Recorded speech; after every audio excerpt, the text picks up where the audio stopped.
नमस्कार, आप देख रहे हैं IBC 24 और मैं हूं आपके साथ शुभांगी ठाकुर। सेहत से जुड़े हमारे इस खास कार्यक्रम हेल्थ गुरु में आपका बहुत स्वागत है।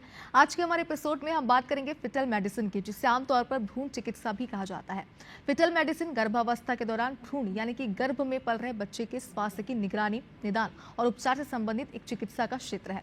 लेकिन इसकी ज्यादा जानकारी हम लेंगे अपने इस एपिसोड में, और इस विषय पर चर्चा करने के लिए इस वक्त हमारे साथ स्टूडियो में मौजूद है Borneo mother and child care hospital से फिटल मेडिसिन कंसल्टेंट डॉक्टर नीलम चंद्रा। डॉक्टर नीलम, बहुत स्वागत आपका IBC 24 में। Thank you. नमस्कार एवरीवन, मैं डॉक्टर नीलम चंद्रा हूँ और मैं फीटल मेडिसिन स्पेशलिस्ट हूँ Borneo mother and child care hospital Pachpedi नाका में। डॉक्टर नीलम, देखिए, अगर मैं इस क्षेत्र की बात करूँ फिटल मेडिसिन की, तो काफ़ी बड़ा ये क्षेत्र है। इसके बारे में हमने काफ़ी कुछ सुना है, लेकिन एक्चुअल में ये होता क्या, ज़रा इसके बारे में बताइए। ओके, तो फीटल मेडिसिन स्पेशलिस्ट, जिसको हम हिंदी में भ्रूण चिकित्सा विशेषज्ञ भी बोलते हैं, ये एक सब स्पेशलिटी है ऑब्स्टेट्रिक एंड गायनेकोलॉजिस्ट की।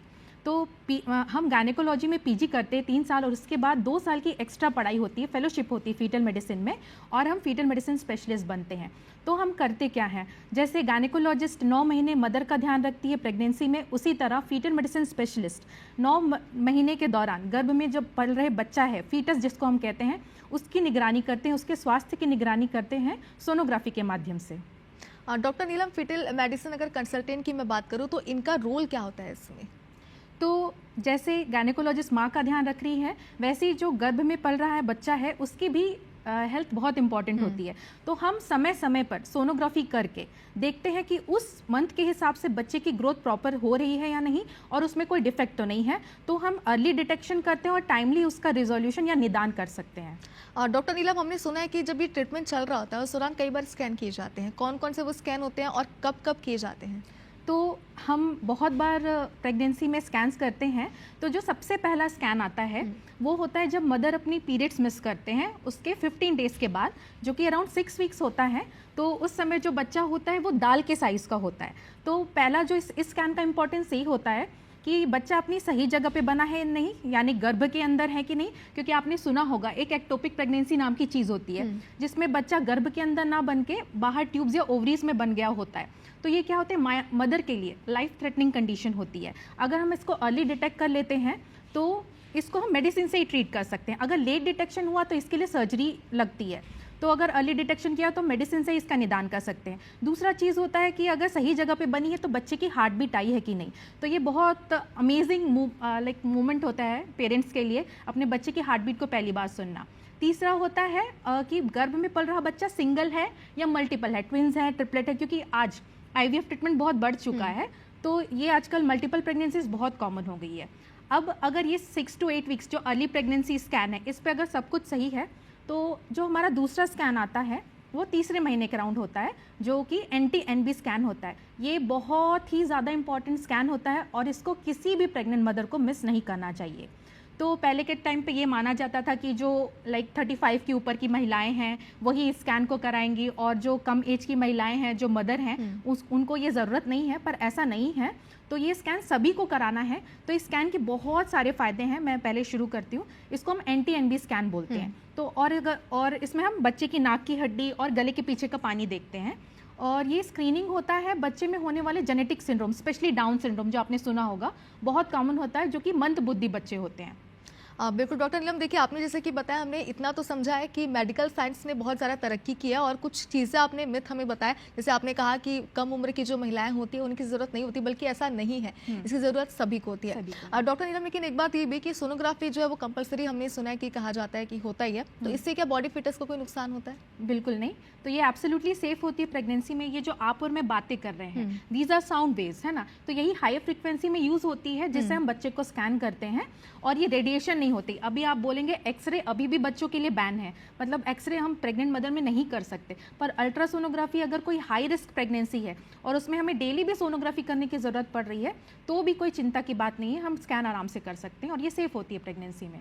डॉक्टर नीलम, कई बार लोगों के साथ ये भी होता है कि वो समझ नहीं पाते कि उन्हें किस कंसल्टेंट के पास जाना है, किससे परामर्श लेना है। ऐसे में अगर मैं बात करूँ फिटल मेडिसिन कंसल्टेंट की, तो इनकी ज़रूरत हमें कब पड़ती है?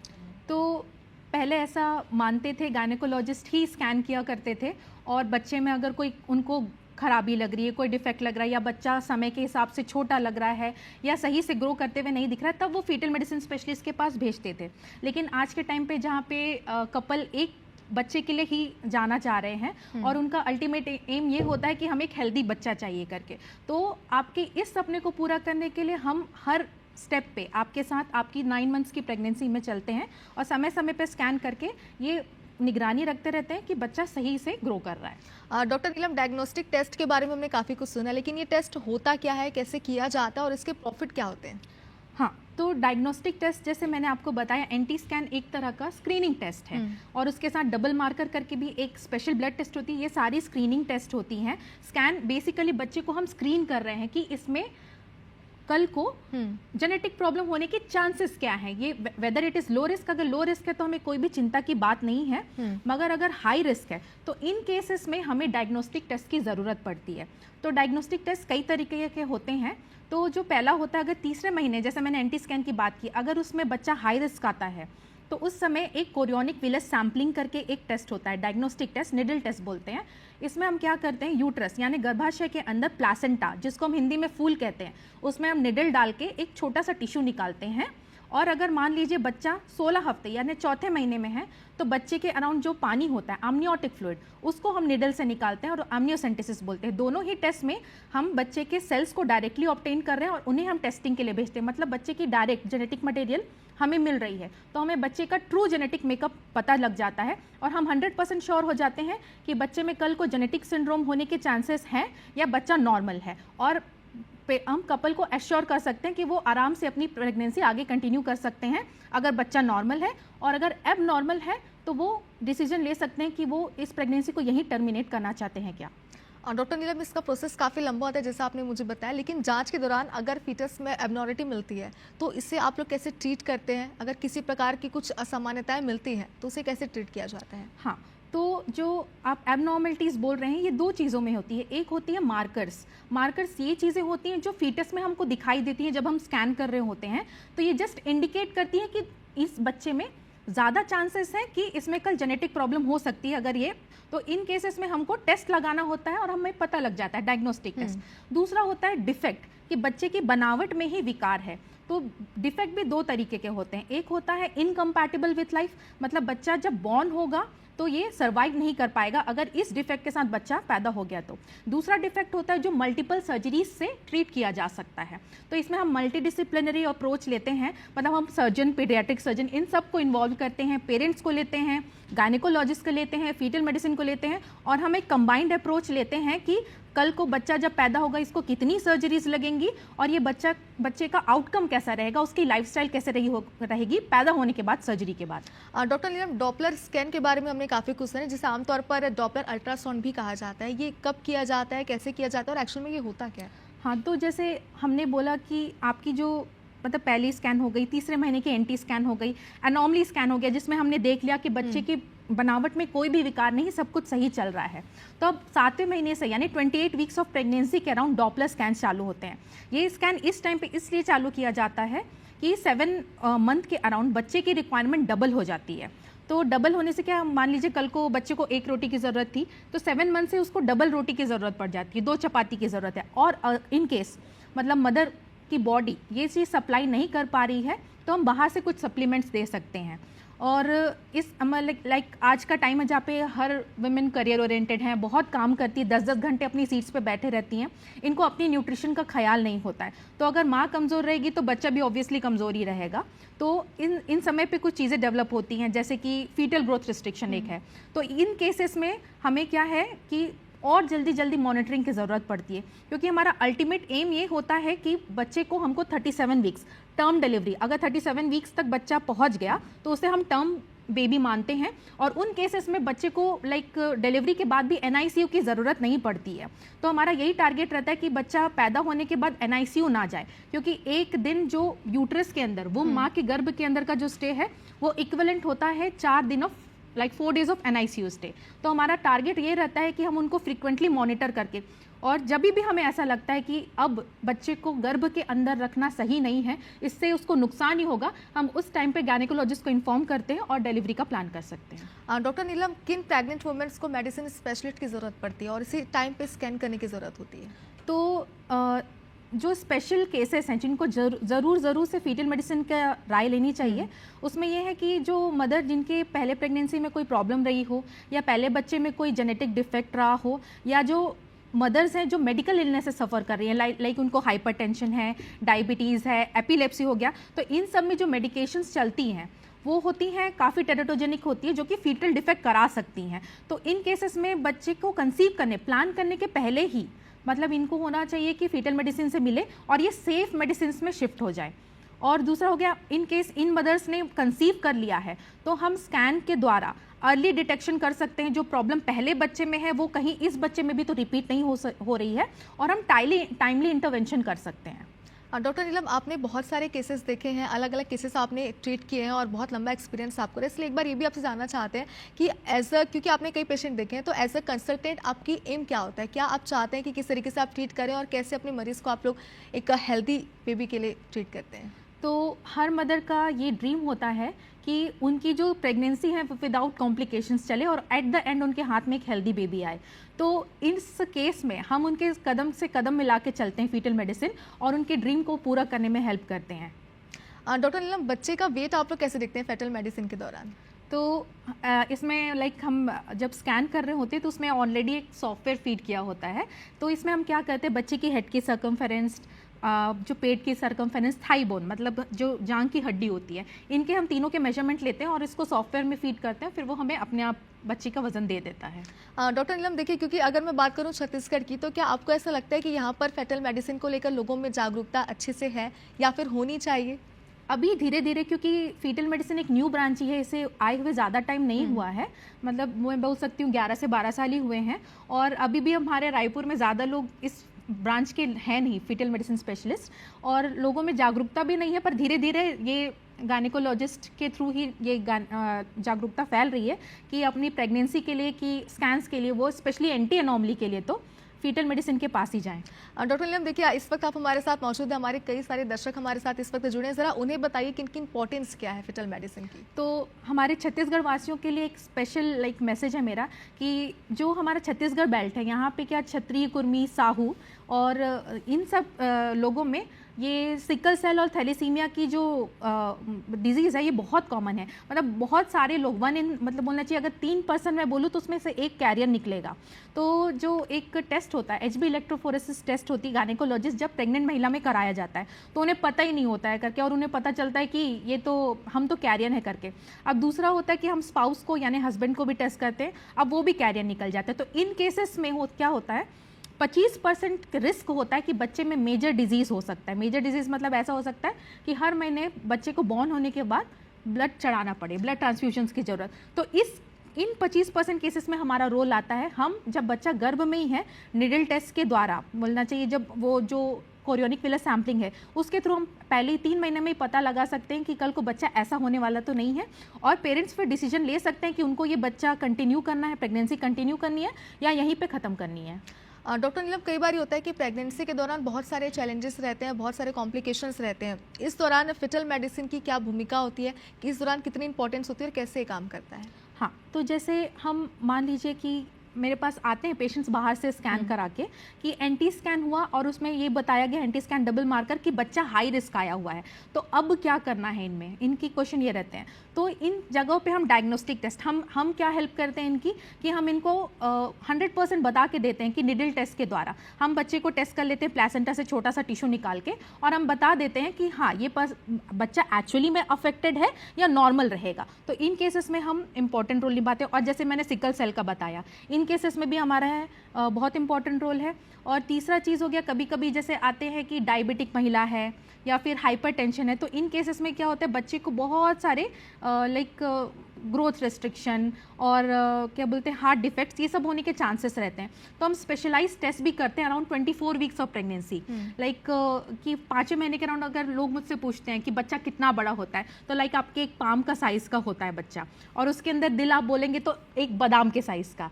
तो इस जो फीटल एको होता है वो बच्चे के हार्ट का स्पेसिफिक स्कैन होता है, स्पेशली डायबिटिक महिलाओं के लिए, या जिनके बच्चे पहले से ही जिनके बच्चों में हार्ट डिफेक्ट्स था। तो ये स्कैन बहुत इंपॉर्टेंट स्कैन होता है। ये फीटल मेडिसिन यहाँ पे स्पेशल रोल निभाते हैं इन जगहों पे, कि हम आपको अश्योर कर देते हैं कि हाँ आपके पहले बच्चे में भले ही हार्ट डिफेक्ट रहा हो, इस बच्चे में नहीं है। कितनी ज़्यादा इसकी इंपॉर्टेंस है, मुझे लग रहा है आपसे बात करके हमें समझ आ रहा है। डॉक्टर नीलम, लेकिन हम देखें कि इस पूरे फील्ड की अगर हम बात करें तो काफ़ी ये सेंसिटिव फील्ड है, बहुत सारे लॉ हैं इसके लिए, बहुत सारे कानून बनाए गए हैं। ऐसे में एज अ कंसल्टेंट आप कैसे ट्रीट करते हैं, किन किन चीज़ों से आप लोगों को भी बचना होता है, आपको किन किन कानूनों का पालन इसमें करना पड़ता है? तो ये सोनोग्राफी के लिए इंडिया में जो रूल है, क्योंकि यहाँ पे जो बोलना चाहिए फीमेल फीटिसाइड बहुत ज़्यादा है ना, तो पीसीपीएनडीटी नाम की एक लॉ है जो इंडिया में है। तो इसमें हम जब पेशेंट्स आते हैं तो एक एफ फॉर्म करके एक पेपर होता है जिसमें हमने साइन लेना होता है, और उसमें ये लिखा गया होता है कि पेरेंट्स ये डिक्लेरेशन देते हैं कि हम अपने बच्चे का लिंग नहीं जानना चाहते हैं। तो ये बहुत इंपॉर्टेंट होता है और इसके बहुत सारे डॉक्यूमेंटेशंस होते हैं हमें उन मतलब कि, और ये चीज़ें हमें हर महीने आपकी सीएचएमओ ऑफिस में जमा करनी होती है। तो ये बहुत इंपॉर्टेंट टास्क होता है। डॉक्टर नीलम, देखिए काफ़ी लंबा एक्सपीरियंस आपको रहा है, हमने पहले भी कहा आपने बहुत सारे केसेस हैंडल किए हैं। कोई भी ऐसा केसेस जो आप हमारे दर्शकों के साथ अगर शेयर करना चाहती हैं जो आपके लिए कहीं ना कहीं यादगार होगा, क्योंकि डॉक्टर्स के लिए भी उनके कई पेशेंट, कई किस्से ऐसे होते हैं जो उन्हें मेमोरेबल हो जाते हैं? हाँ, तो लाइक मेरे पास एक केस आया था, तो उन्होंने ऑलरेडी स्कैन्स कराए हुए थे। तो उसमें ये था कि बच्चे का ब्लैडर नहीं दिखाई दे रहा था। तो अब बार बार ये स्कैन हुए 2 बार, दोनों बार में ब्लैडर नहीं। तो अल्टीमेटली जब वो हमारे पास आया तो हमको एक ब्लैडर एक्स्ट्रॉफी करके एक कंडीशन होती है जिसमें बच्चे का ब्लैडर बाहर बना होता है, जो आइडियली होना चाहिए एब्डोमेन के अंदर। तो वो हमने देखा और उन्होंने फिर डिसीजन लिया कि ये बच्चा वो कंटिन्यू नहीं करना चाहते हैं। तो वो काफ़ी खुश थे कि मैम हमको टाइम पे पता चल गया, अराउंड वो 4 महीने का ही बच्चा था। तो वो ये चीज़ थी कि वो काफ़ी मतलब कि बोलना चाहिए दुख तो था उनको कि भाई हमें ये बच्चा टर्मिनेट करना पड़ रहा है, पर फिर भी कि ये बच्चा अगर बॉर्न हो तो सर्जरीज वो सब वो नहीं कराना चाहते। दो ट्रीटेबल है, बट ये पेरेंट्स की चॉइस होती है कि वो आगे मतलब ये बच्चे को सर्जरी करा पाएंगे या नहीं करा पाएंगे, ये सब डिसीजन उनका होता है।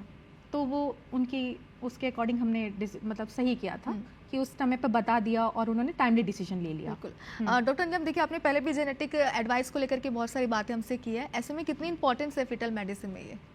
तो जैसे जेनेटिक्स के लिए मैंने बोला कि पहले कभी कभी क्या होता है, आनुवांशिक क्या होता है, मदर फादर कुछ चीज़ों के कैरियर होते हैं, उन्होंने आते हैं कपल हमारे पास कि हमारा पहला बच्चा भी डिफेक्टिव है, दूसरा बच्चा भी डिफेक्टिव है। तो इन केसेस में हम क्या करते हैं कि अगर उन्होंने तीसरी प्रेगनेंसी प्लान करनी है तो हम पहले ही कपल को टेस्ट करते हैं और जो बच्चा अफेक्टेड है उसको टेस्ट करते हैं। तो उन केसेस में क्या होता है, हमको ऑलरेडी पता चल जाता है कि किस जीन्स की वजह से ये बच्चों में बार बार खराबी आ रही है। तो हम क्या करते हैं, वो पर्टिकुलर जीन को हम जो अगर प्रेगनेंसी आती है तीसरी प्रेगनेंसी, उसमें ये टेस्ट लगा सकते हैं और हम पता कर सकते हैं कल को ये बच्चा अफेक्टेड होगा कि नहीं।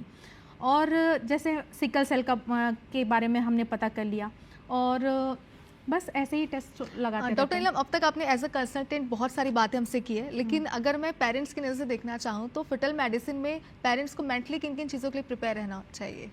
तो पहला जो चीज़ होता है कि मतलब हमारा जो एंटी स्कैन होता है, इसमें कभी कभी क्या होता है, स्कैन में सब कुछ सही चल रहा होता है, पर एक स्पेशल जो टेस्ट होती है ब्लड टेस्ट, डबल मार्कर या NIPT, ये होता है, ये भी मतलब एक्यूरेसी होती है इनकी, NIPT स्पेशली 99%। ये भी जो होती है ये स्क्रीनिंग टेस्ट होती हैं और इनमें हाई रिस्क या लो रिस्क में कैटेगराइज करता है ये फीटस को। तो जो केस होते हैं अगर कहीं पे हाई रिस्क आया तो उनको रेडी रहना पड़ता है कि अगर हाई रिस्क आया तो हमें ये बच्चे को निडल में टेस्ट करना पड़ता है। हर पेरेंट रेडी नहीं होते हैं कि वो गर्भ में निडल डलवा के टेस्ट कराने के लिए, उनको काफ़ी हमको काउंसिल करना पड़ता है। तो ये केसेस हमारे लिए थोड़े से चैलेंजिंग होते हैं, पर फिर भी क्या होता है कि हम उनको ये समझाते हैं कि भाई इसके बाद जो रिजल्ट आएंगे वो 100% रहेंगे और एट द एंड यही रहता है कि हमें हमारे जो हाथ में चाहिए वो हेल्दी बच्चा चाहिए। और दूसरा, आज के जैसे मैंने आपको बताया था, IVF ट्रीटमेंट काफ़ी बढ़ चुका है, तो मल्टीपल प्रेगनेंसीज बहुत कॉमन हो गई है। तो मल्टीपल प्रेगनेंसी को मैनेज करने के लिए फीटल मेडिसिन बहुत इंपॉर्टेंट है, क्योंकि जो स्कैन्स होते हैं वो काफ़ी स्पेशलाइज्ड होते हैं। तीसरा, मल्टीपल प्रेगनेंसी में कभी कभी हमने देखा ट्रिपलेट या क्वाड्रुप्लेट होते हैं, मतलब गर्भ के अंदर 3 बच्चे हैं या 4 बच्चे हैं। तो इन केसेस में क्या होता है कि प्रेगनेंसी ज़्यादा दूर तक जा नहीं पाएगी। तो इन केसेस में हम निडल डाल के और एक मेडिसिन आती है KCL डाल के हम बच्चे को रिड्यूस करते हैं, यानी गर्भ के अंदर हमें कुछ बच्चों को रिड्यूस करना पड़ता है तो बाकी जो बच्चे हैं उनको जगह मिले और प्रेगनेंसी आगे तक बढ़े। तो ये चीज़ भी हम करते हैं। तीसरी एक और इम्पॉर्टेंट चीज़ मैं बताऊंगी कि जैसे कोई मदर होती है जिनमें RH इनकम्पैटिबिलिटी, RH आइसोइम्यूनाइजेशन करके एक कंडीशन होती है जिसमें माँ का ब्लड ग्रुप नेगेटिव होता है, फादर का ब्लड ग्रुप पॉजिटिव होता है। तो इन केसेस में क्या होती है, ब्लड मिक्सिंग के कारण मदर के शरीर में बहुत सारी एंटीबॉडीज़ बन गई होती है और इन केस वो वापस से पॉजिटिव ब्लड ग्रुप का बच्चा कंसीव करती हैं तो ये एंटीबॉडीज़ उस बच्चे की पूरी जो शरीर की जो आरबीसीज हैं ब्लड को डिस्ट्रॉय कर देता है, और बच्चा जब गर्भ में है तभी उसको अनीमिया हो जाता है। तो इन केसेस को भी हम डायग्नोस कर सकते हैं, और अगर चाहिए कि हमें बच्चे को थोड़ा आगे तक पहुंचाना है कि हम सेफली डिलीवर कर सके बच्चे को, तो हम जब गर्भ के अंदर है तभी हम ब्लड भी ट्रांसफ्यूज कर सकते हैं बाहर से। बहुत सारे चैलेंजेस मुझे लगता है इसमें होते हैं, लेकिन एक बात और डॉक्टर नीलम आपसे ये भी जानना चाहते हैं हम आपसे, फिटल मेडिसिन में क्या क्या सावधानियां आप लोगों को बरतनी होती है एज अ कंसल्टेंट? तो यही सावधानियां हैं कि जैसे मैंने बोला आपको, पीसीपीएनडीटी लॉ बहुत स्ट्रिक्ट है, तो इसके लिए हमें जो डॉक्यूमेंटेशंस मेंटेन करनी है। कभी कभी ये भी होता है कि कोई डिफेक्ट निकलता है, तो मतलब यहाँ पे मतलब हम 100% एश्योरिटी तो पेशेंट को नहीं दे सकते हैं, लेकिन पॉजिटिव चीज़ों को एक्सपेंड की बहुत ज़्यादा काउंसिल करना पड़ता है कभी कभी कुछ चीज़ों के लिए कि हाँ ये चीज़ ट्रीटेबल है, पेरेंट्स को कंटिन्यू करने के लिए प्रेगनेंसी, कि आपका बच्चा एक सर्जरी से ठीक हो सकता है। तो इस चीज़ के लिए हमें बहुत उनको काउंसिल करना पड़ता है, और हमें बताना पड़ता है कि आप टर्मिनेट मत कीजिए, ये एक सर्जरी से ठीक हो सकता है, क्योंकि हर लाइफ प्रीशियस है और हर फीटस डिजर्व करता है मतलब एक पैदा होने का चांस। हाँ डॉक्टर नीलम, देखिए आपने जैसे कि बताया, मुझे लगता है कि एक बड़ा चैलेंज ये भी है, क्योंकि आमतौर पर होता ही होगा कि पेरेंट्स को इस बारे में ज़्यादा जानकारी नहीं होती होगी, उन्हें टेक्निकली समझाना कि आप लोग करना क्या चाह रहे हैं और इससे आगे क्या फ़ायदा होगा, ये सबसे बड़ा टास्क है मुझे लगता है। डॉक्टर नीलम, ऐसे बहुत सारी बातें मैं आपसे करना चाहते हैं, लेकिन समय थोड़ा सा कम है, इसलिए एक आखिरी सवाल मैं आपसे लेती हूँ। फिटल मेडिसिन को लेकर आप दर्शकों को क्या कहना चाहेंगे? तो मैं आज का टाइम जहाँ पे जो कपल हैं वो एक बच्चे के लिए प्लान करें और उनका ड्रीम होता है कि एक हेल्दी बच्चा तो हमारे पास होना चाहिए, तो प्लीज़ अगर आप प्रेग्नेंट हैं, एक्सपेक्टिंग मदर हैं और आप अपने हेल्दी आउटकम चाहती हैं, अपनी प्रेगनेंसी को स्मूथली जानना चाहती हैं, तो अपने आसपास के फीटल मेडिसिन स्पेशलिस्ट से ज़रूर सलाह लेना, और आपके ड्रीम्स को पूरा करने में एक फीटल मेडिसिन आपकी काफ़ी हेल्प कर सकता है। तो प्लीज़ ज़रूर से उनसे मिलिए, आपके आसपास के फीटल मेडिसिन स्पेशलिस्ट से। बिल्कुल डॉक्टर नीलम, मुझे लगता है कि हमारा एपिसोड बहुत ही ज़्यादा अच्छा उनके लिए भी है जिनको इस बारे में ज़्यादा जानकारी नहीं है, नॉलेज नहीं है, क्योंकि मुझे लगता है जागरूकता सभी को होनी चाहिए, ताकि अगर कोई भी कॉम्प्लिकेशंस आते हैं प्रेगनेंसी के दौरान तो वो चीज़ को डील कर पाए। बहुत शुक्रिया डॉक्टर नीलम हमसे बातचीत करने के लिए। Thank you. और इसी के साथ हमारी खास पेशकश में फिलहाल इतना ही, लेकिन लगातार खबरों से अपडेट रहने के लिए आप देखते रहिए IBC 24। नमस्कार।